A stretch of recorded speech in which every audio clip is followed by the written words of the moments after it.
इन चक्रों से ही हम अपनी शक्ति प्राप्त करते हैं, जिससे हमारा शारीरिक, मानसिक, बौद्धिक और आध्यात्मिक कार्य होता है। वो सारे के सारे चक्रों को कुंडलिनी जागृत करके और प्लावित करती है, नरिश करती है, और उस शक्ति के कारण हम लोग एकदम परिवर्तित हो जाते हैं। और अव्याहत जब ये शक्ति ऊपर से नीचे चलती, पूरे समय जब इस शक्ति का हमारे अंतर आंदोलन होते रहता है, तब फिर थकने की कौन सी बात, तब बीमार पड़ने की कौन सी बात। क्योंकि जब यही चक्र जो है, मूलतः यही चक्र अगर हमारे शारीरिक, मानसिक, बौद्धिक और आध्यात्मिक उन्नति करते हैं, और अगर यही चक्र पूरी तरह से प्लावित हो जाए, तो हमारे आगे प्रश्न क्या रहेगा।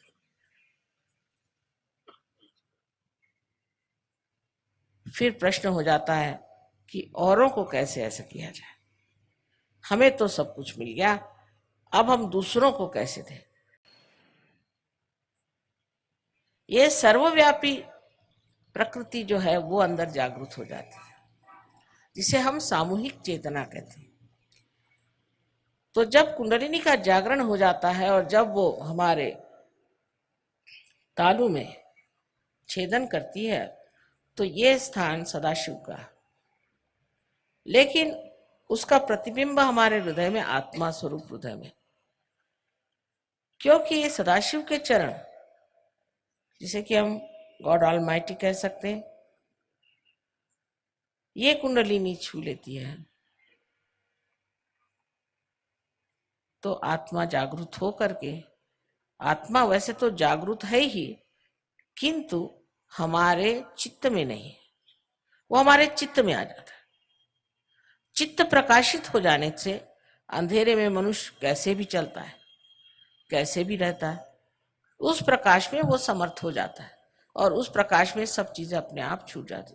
समझ लीजिए आप एक अपने हाथ में सांप लेके खड़े, और अंधेरा, किसी ने कहा कि तुम्हारे हाथ में सांप है, इसे छोड़ो, तो जिद्दी आदमी कहेगा कि नहीं ये सांप नहीं, ये तो डोर है।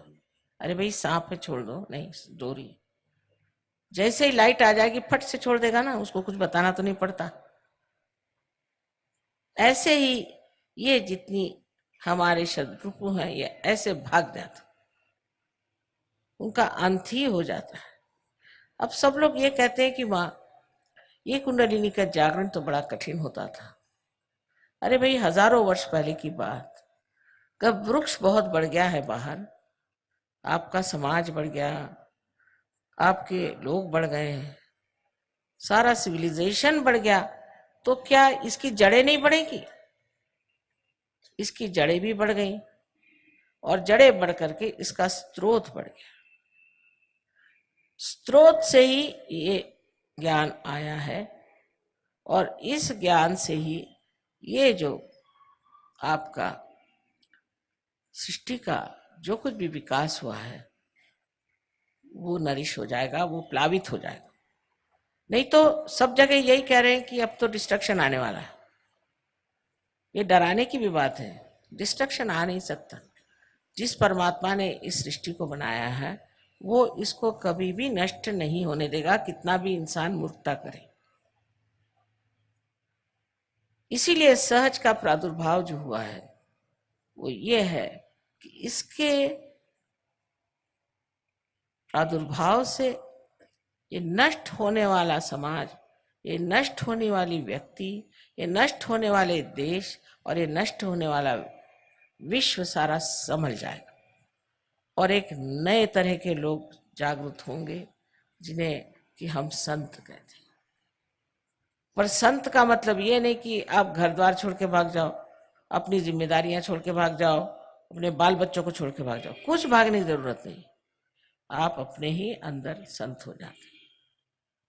अब डॉक्टर साहब ने बता ही दिया कि तंदुरुस्ती ठीक हो जाती है, तबीयत ठीक हो जाती है, पर तबीयत ठीक होना ही सब कुछ नहीं है। अगर तबीयत ठीक भी हो गई तो आगे क्या? शांति तो नहीं मिली, आशीर्वाद तो नहीं मिला। ये सारी ही चीजें संपूर्णतः टोटलिटी में आपको मिल जाती है और आप इसके अधिकारी हैं। ये सोचना कि इतनी कठिन बात इतनी सरल कैसे। मैं एक मिसाल के तौर पे बताती हूँ कि घर समझ लीजिए एक टेलीविजन का आप सेट ले जाएं किसी गांव में जिन्होंने कभी बिजली भी नहीं दी और उनसे कहें कि साहब इसके अंदर सारे दुनिया के चित्र आएंगे, तो लोग कहेंगे क्यों बेकार बातें करते, डब्बे में कहाँ से आएंगे ऐसे सबके चित्र। लेकिन जब उसको मेंस में आप लगा देंगे तो वो कितना अभिनव है, कितना सुंदर है, कितना गौरवपूर्ण है, ये दिखाई देगा कि नहीं। इसी प्रकार आप भी इंसान जो बने हैं बिल्कुल उच्चतर स्थिति में है, उत्तम स्थिति में। अब बस थोड़ा सा ही प्रवास और है जहां पर कि आपका कुंडलिनी का जागरण करना है और आपको वो स्थिति देनी है जिसे हम कहते हैं कि आत्मबोध।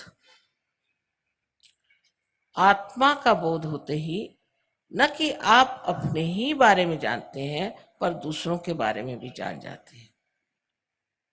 सबसे पहले आपके अंदर ऐसा लगेगा जैसे ठंडी ठंडी हवा आ रही हाथ में, और सर में से भी लगेगा ठंडी हवा आ रही तालू में से।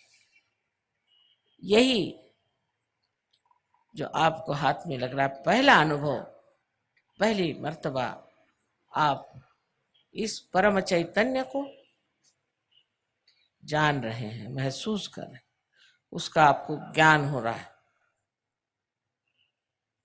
इससे पहले आपने इसे जाना नहीं था। उसके बाद दूसरी स्थिति आती है जिसमें आप निर्विकल्प हो जाते हैं। जब आप इसको इस्तेमाल करने लग जाते हैं आपको आश्चर्य होता है, आप अपने हाथ से कुंडलिनी दूसरों की जगा रहे हैं, लोगों को ठीक कर रहे हैं और आनंद में मगन है। धीरे धीरे बिल्कुल आप निश्चिंत होकर के अनेक शक्तियों को प्राप्त कर लेते हैं और फिर आप निश्चिंत हो जाते हैं। आप में कोई विकल्प नहीं रह जाता, कोई शंका नहीं रह जाती, आप निर्विकल्प में उतर जाते हैं बहुत आसानी से। और उसके बाद आप लोगों को देने लगते हैं।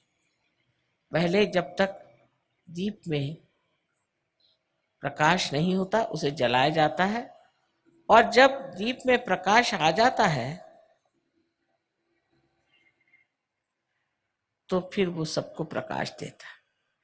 एक दीप से अनेक दीप जल सकते हैं।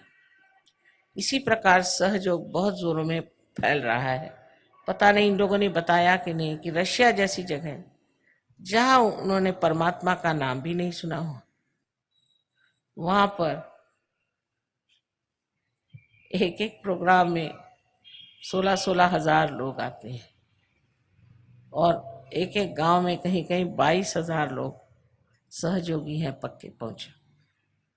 सो ये देश अपना जो संतों की भूमि, जो योग भूमि है, जहां पर लोग इतना धर्म का कार्य कर गए। ये लोग तो सोचते हैं आप लोग महाभाग जो ऐसी महान देश में आप पैदा हुए, लेकिन हम जानते नहीं कि हमारे क्या भाग्य है। एक दिन ऐसा आएगा कि इस आध्यात्मिक शक्ति के बल पर सारा संसार आपके चरणों में आ सकता है, लेकिन पहले अपनी शक्ति को समझिए। जब तक आपने शक्ति को समझा नहीं तब तक आपकी कोई विशेषता नहीं। बेकार चीजों में उन लोगों से आपको कुछ भी कंपटीशन करने की जरूरत नहीं, कोई सी भी प्रतियोगिता की जरूरत नहीं। सिर्फ आप अपनी आध्यात्मिक शक्ति बढ़ाइए, सारा संसार भारतवर्ष को जानेगा कि बहुत ऊंचा आध्यात्मिक स्तर का एक देश है और सारा संसार यहाँ आपके पास आएगा। आज ही आए हुए इतने लोग, इनको क्या जरूरत थी अपने अच्छे अच्छे घर छोड़ करके यहाँ अपने देश में घूम रहे हैं और इनको कुछ महसूस भी नहीं होता। मैंने कहा आपको कोई यहाँ तकलीफ तो नहीं होती? नहीं नहीं माँ, यहाँ तो आत्मा में बड़ा ही आराम है। इतना आत्मा का आराम तो हमको अपने देश में नहीं मिलता। यहाँ लोग कितने अच्छे हैं और ये जाना ही नहीं चाहते। अपने देश की महत्ता हमने कभी किसी को बताई नहीं और जतलाया नहीं कि हम लोग क्या है। ये एक जीवंत क्रिया है। इससे आप समझिए कि एक छोटा सा बीज है, उसको आपने जमीन में छोड़ दिया तो ये पृथ्वी ने उसको जन्म दे दिया। अब उसके लिए आप कुछ सवाल पूछो, मंत्र पढ़ो, कुछ करो, कुछ नहीं होता। वो स्पॉन्टेनियस माने सहज होता है। और वही बात है सहज। सह माने आपके साथ और ज माने पैदा हुआ। ऐसा ये योग का साधन आप हरेक का जन्म सिद्ध अधिकार है। इसे आप सब प्राप्त करें और ये कभी मत सोचे कि मुझसे नहीं होगा और मैं कैसे हो सकता हूं। तो अब हम लोग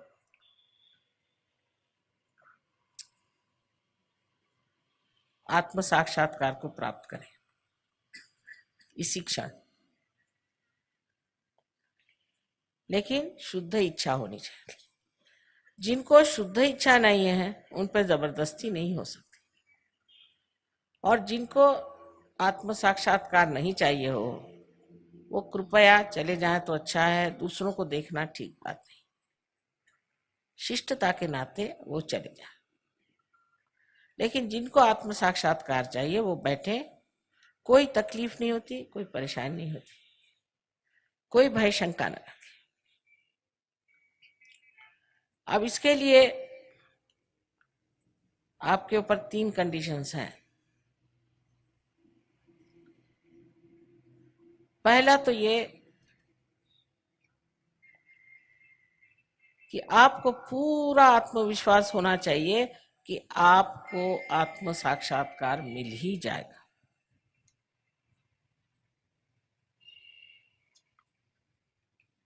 अपने और पूरा विश्वास होना चाहिए। दूसरा ये कि मैं दोषी हूं, मैं पापी हूं, मैं खराब हूं। मतलब दुनिया भर के लोग पढ़ाते भी रहते हैं, बताते रहते हैं आप पापी हैं, पापी हैं, तुम पाप कर रहे हो, मेरे को पैसे दो, तुम्हारे पाप मैं धो दूंगा। ऐसे भी बहुत से लोग खुद ही पाप कर रहे हैं दूसरों को पैसे लेकर के, वो क्या पाप धोएंगे? कोई पापी नहीं, माँ की नजर में कभी कोई पापी नहीं। हाँ राक्षस है, दुष्ट है, लेकिन कोई पापी नहीं है। तो ये सोचना है कि भटके हुए लोग हैं, अंधेरे में बैठे हैं, अज्ञान में बैठे हैं, लेकिन कोई भी संसार में पापी नहीं है। तो दूसरी बात है कि मैं दोषी हूं, मैं गिल्टी हूं। ऐसे पहले ही से सोच के बैठोगे तो कुंडलिनी चढ़ेगी नहीं। यहाँ पर ये चक्र है लेफ्ट साइड में, ये पकड़ जाता है। और जो लोग ऐसा सोचते हैं उनका ये चक्र हमेशा पकड़ता है। और आपको पता है इस चक्र को पकड़ने से कितनी खराब बीमारियां हो जाती हैं। एक तो अंजाइना की बीमारी हो जाती और स्पॉन्डिलाइटिस की बीमारी हो जाती है। और तीसरी जो बात है कि हमारे अंदर जो कुछ भी संस्थाएं कार्य करती हैं, ऑर्गन्स कार्य करते हैं, वही आलसी हो जाते, लिथार्जिक हो जाते। इसलिए कृपया कोई भी अपने को दोषी न समझे। आपसे मैंने पहले कहा कि आपको अपना गौरव जानना है, आप गौरवशाली हैं। अपने प्रति एक तरह का मान रखना चाहिए और एक प्रसन्न चित्त होकर के बैठे, न कि अपने को बुरा भला कह करके।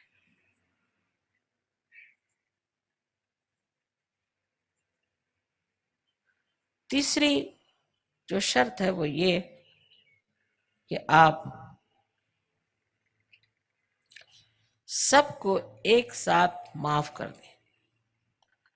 आप सब लोग कहेंगे कि सबको माफ करना बहुत कठिन।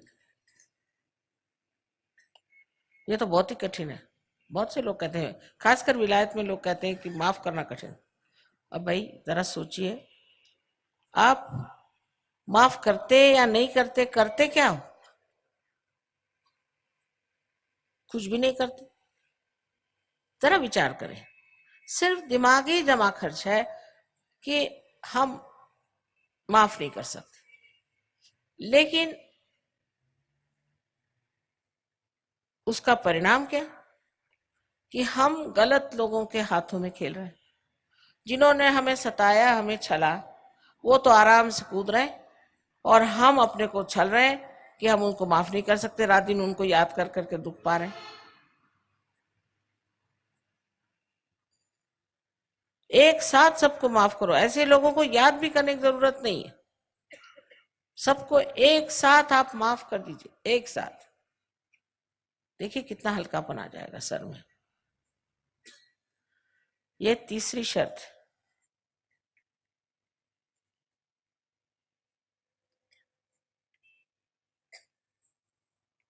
अब आपके लिए एक छोटी सी विनती है मुझे, कि ऐसे भी आप जमीन पर बैठे हैं तो बहुत ही अच्छा है, लेकिन तो भी जूते उतार लें तो अच्छा रहेगा। पानी।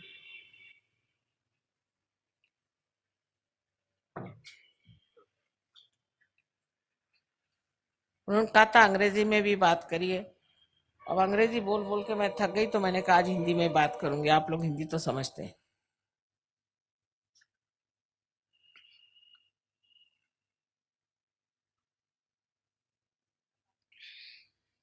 अंग्रेजी में क्या बात करें?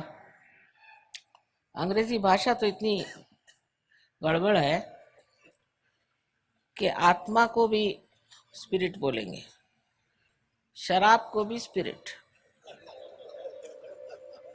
और भूत को भी स्पिरिट। अध्यात्म में कैसे अंग्रेजी बोली जाए? मैं कोशिश करती हूँ, पर पहले ही बता देती हूँ इन लोगों से, भैया तुम्हारी भाषा गड़बड़ है। तीन विरोधी चीजों के लिए एक ही शब्द।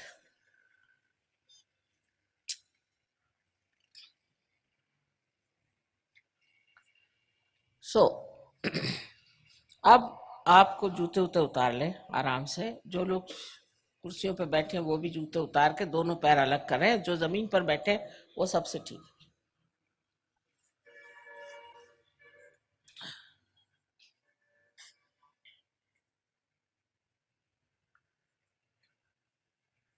अब मेरी तीन शर्तें याद रखें,